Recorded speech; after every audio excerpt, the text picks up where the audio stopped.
Now that's too ridiculous.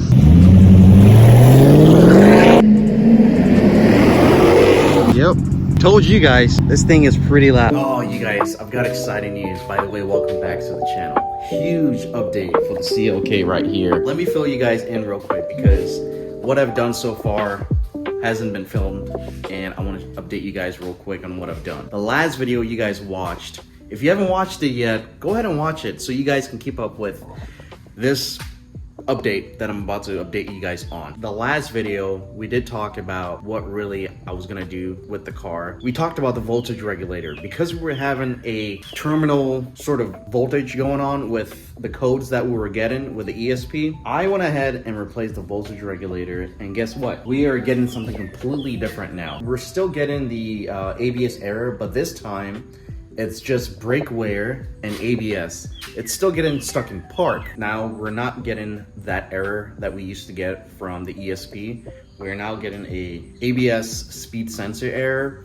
And this time, whenever you shut the car off and turn it back on, it goes right into drive. It's no longer getting stuck in park. And the displays actually shows you, I can't show you right now.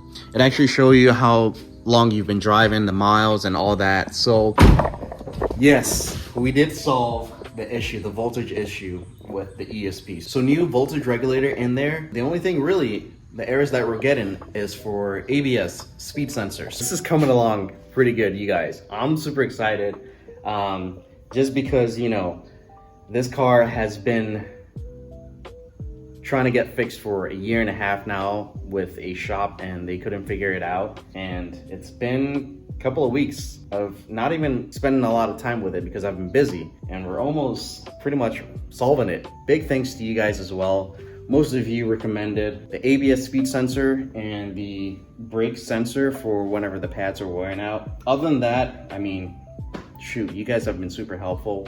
And that made me look into the possibilities of making sure these were the things that needed to be tackled. So this is a ABS speed sensor for the passenger side. Technically, you can use this for the driver's side as well for the front axle. And this is just a brake wear sensor.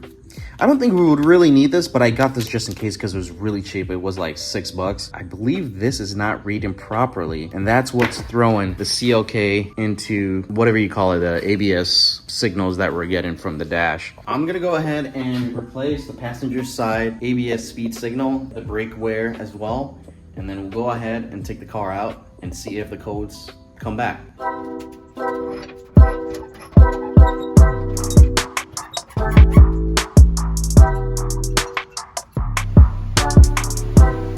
All right, so taking a look back here, honestly, I've never replaced or done this before, but if you look at the brake wear sensor right here, that is pretty easy to access. You just wanna pull that out and pull this side out. One of these wires are gonna be the speed sensors, and it goes all the way to the top there. So I'm gonna figure that out, and honestly, it looks pretty self-explanatory, but if there are any tips on changing this, I will let you guys know.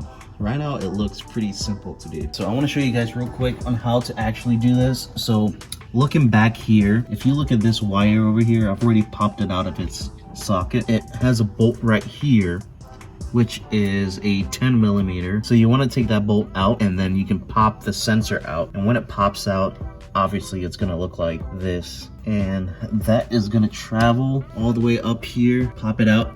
And that is gonna come all the way up here. So let me show you real quick how it looks like up here. So this kind of looks like it's a single plug-in, but it's actually a double plug-in. So on the side right here, kind of have a metal piece right here. Pull that metal piece out, and then the connector should come out.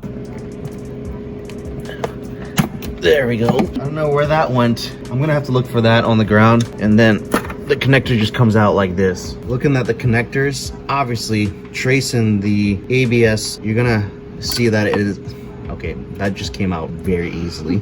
But this is the connector right here. Once you get the new one in, obviously you're just gonna put them back together like so. And that's pretty much how you would replace ABS speed signal. So I'm gonna go ahead and put in the new one connected, and then we'll go out for a drive.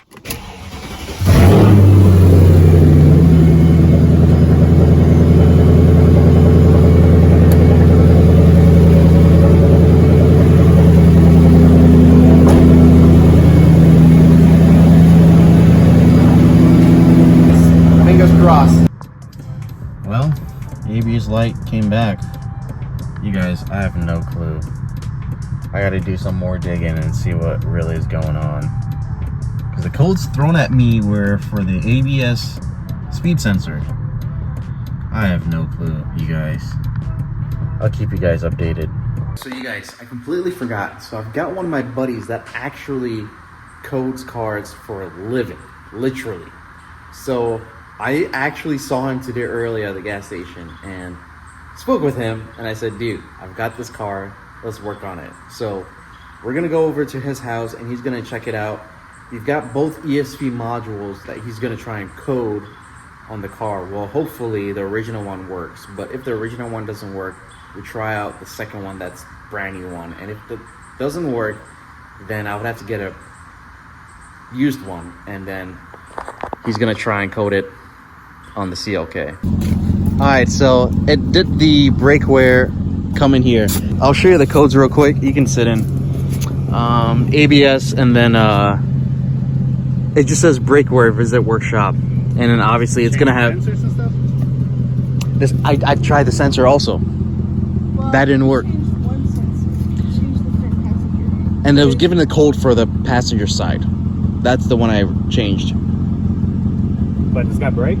Yeah, it's got brakes. Brakes are good on it. Yeah, that's usually the ABS if everything's good there. So you have the original ABS in there? Yeah, it's in there right now. Okay. And then I brought the other part also that they replaced. Yeah. I figured I'll show you, and it's stuck in park. But once you turn it off and turn it back on, you can put it back into drive. It didn't used to do that, and I changed the voltage regulator because it used to show a code saying terminal under voltage for the ESP, and that could be related to the voltage regulator. After I changed that, that completely stopped showing ESP errors, and now it just gives ABS. Well, let me scan and see what it is. 219, yeah, 2005. This is the actual Zentry stuff for programming and diagnostics. The clone stuff is the laptop. Yeah, the laptops were clones. They used to use laptops, but that's what they started cloning. Yeah, And so they went to these pads. gotcha. It's And a the lot clones harder can't to- program, right?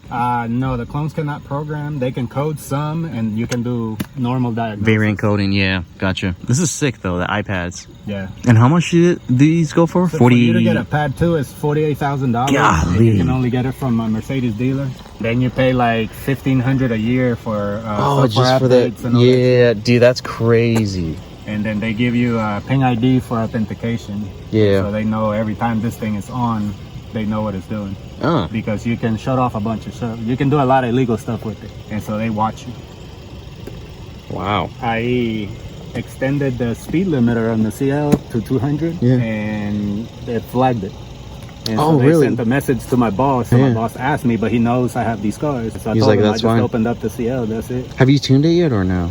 You just Still opened that, yeah. Just took the limiter. There's really no point in tuning it. Tuning them, yeah. I They're feel fast like, as heck. I feel like if I do anything to it, it's gonna fuck up just because it's perfect where it is. I mean, the V12 is this deep. one's fully built, that one's fully built. Yeah. So I don't really need to touch the. The CL, yeah. CL65. I don't know if you guys remember the CL, but I'll show you real quick.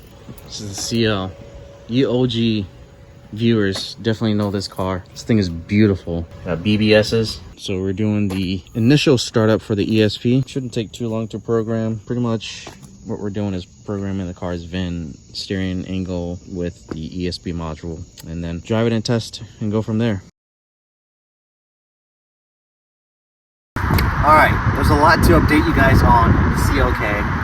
We've come a long way. I think you guys are gonna be really excited about this one. So long story short, the car is fixed. I've been driving the car for about a week and a half now, and I haven't ran into the brake wear, ESP, ABS error. You guys are gonna be surprised what the actual fix was. So where we left off on this was we were trying to program both ESP modules, well, I shouldn't say the old one and the new one. We programmed it, but still had no success in it. The only other option really was to do a deep dive diagnostics on this thing, which is like wires and everything, but I had a feeling it was not related to that at all. The next thing I needed to do was I really wanted to get this car registered for emissions, basically get it registered have a license plate on it, so at least I can drive the car around and at least test it out. Now you want to know what I actually did to fix this thing?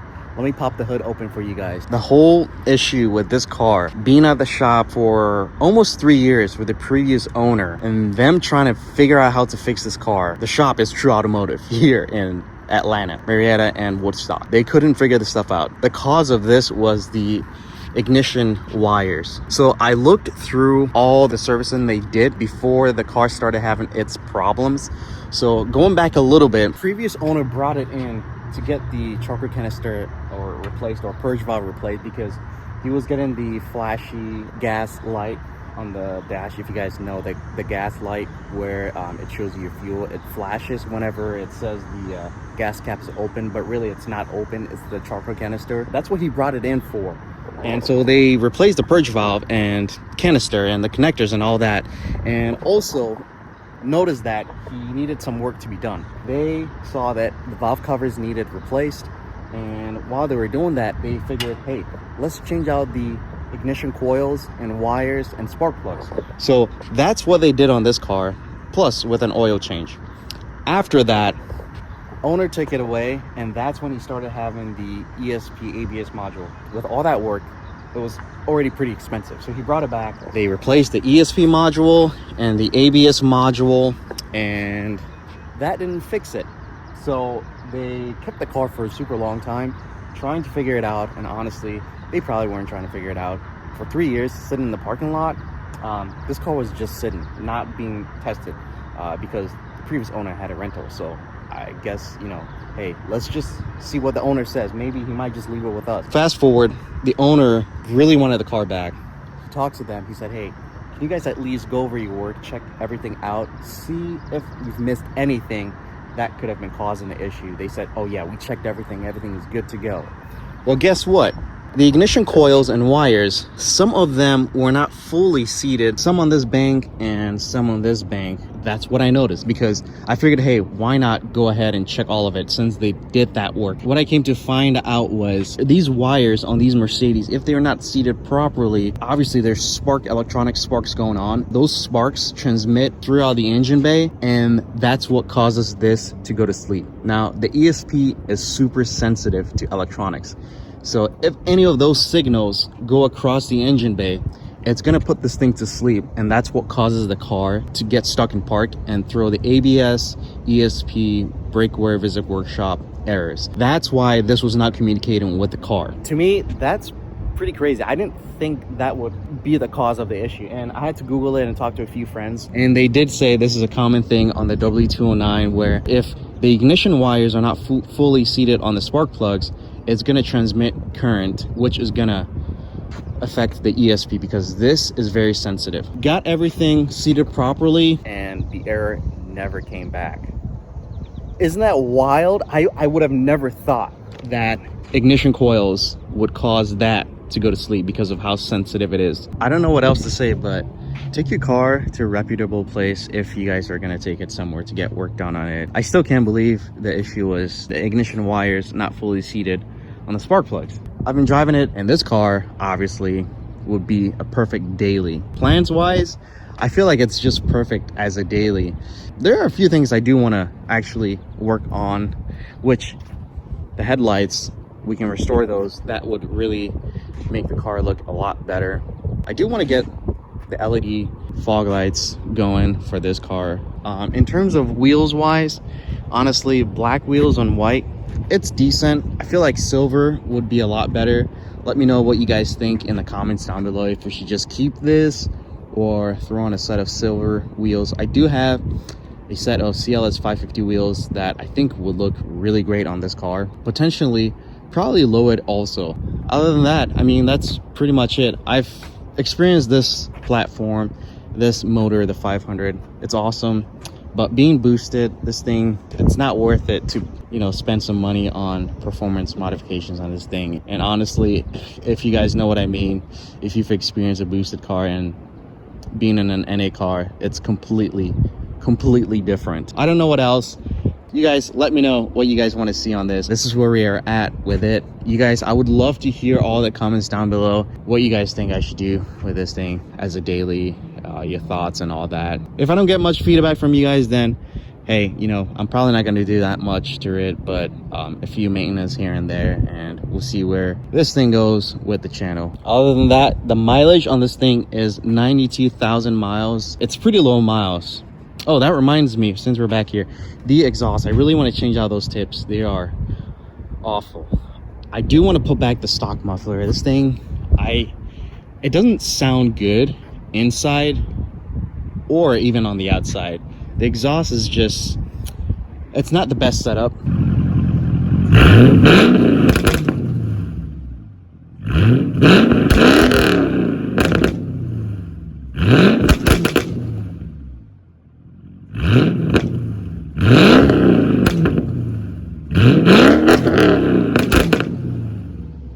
Now that's too ridiculous.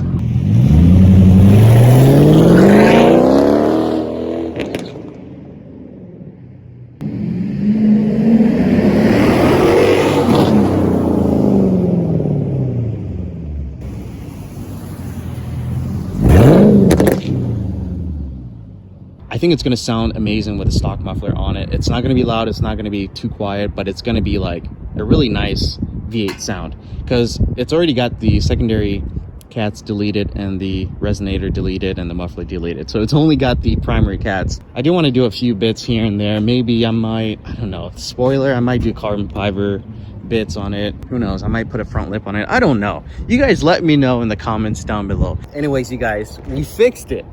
I was kind of losing hope on this thing. It's fixed and I'm happy.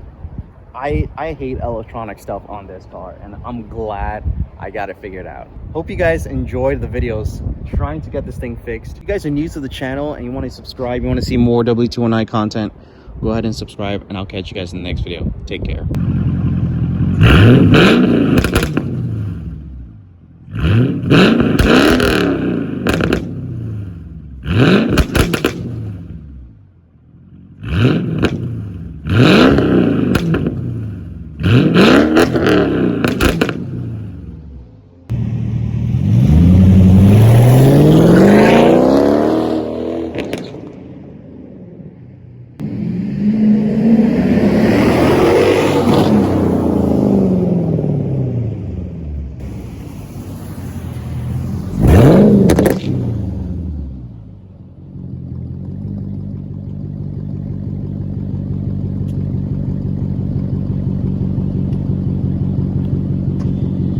Yep, told you guys, this thing is pretty loud.